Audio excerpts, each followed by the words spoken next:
La Balafré est un roman qui rappelle l'univers de l'écriture balsacienne car l'auteur y fait preuve d'une réelle maturité. Son récit est une véritable fresque de la société.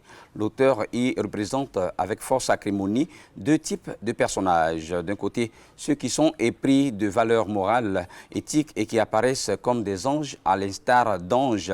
Et de l'autre côté, ceux qui agissent comme des possédés, assoiffés d'accomplir les maux les plus inimaginables comme l'attente d'anges. Pour les rendre plus vivants, l'auteur les enracine dans des milieux où l'immoralité est à son comble, où misère et richesse se côtoient sans se toucher.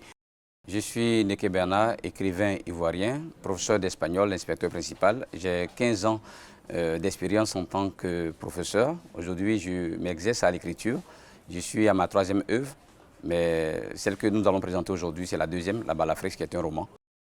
C'est mon premier roman, ma 2e œuvre, La Balafré, paru le 1er avril 2019 à la Matin, Côte d'Ivoire. C'est un roman qui prend en compte les réalités, j'allais dire, de la vie. Il s'agit d'un personnage, d'une petite fille qui est au service d'une dame comme servante. Et puis, le cours de la vie va permettre qu'il y ait beaucoup de périples. Et par la suite, Dieu permet que les choses se règlent. Voici un peu, pour ne pas vous laisser aller entièrement dans le contenu, juste quelques informations en rapport avec l'œuvre. Au niveau de l'écriture, on dit par l'encre, la plume prend son envol dans l'imaginaire de la création pour se reposer dans la réalité de la récréation.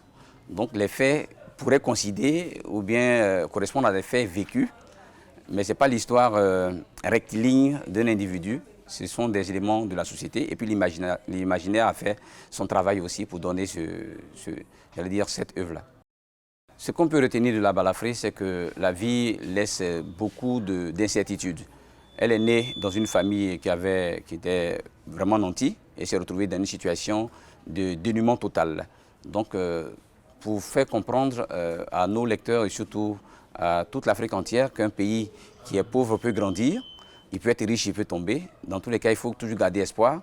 Et au-delà de ça, malgré les différentes situations difficiles que nous traversons, jusqu'à être balafré sur le corps et même dans l'esprit, il faut toujours garder à l'esprit la réconciliation. C'est ce qui clôture en fait l'œuvre.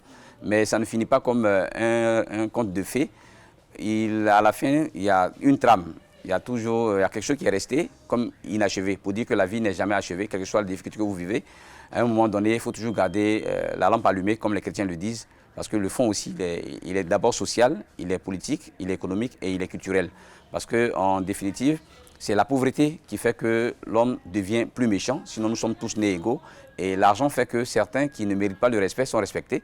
Et des gens qui ont besoin d'amour aussi sont quand même rejetés. Donc il s'agira de lutter pour que l'Afrique et tous les opprimés du monde entier puissent avoir le minimum pour vivre. Et quand on a le minimum, on force le respect.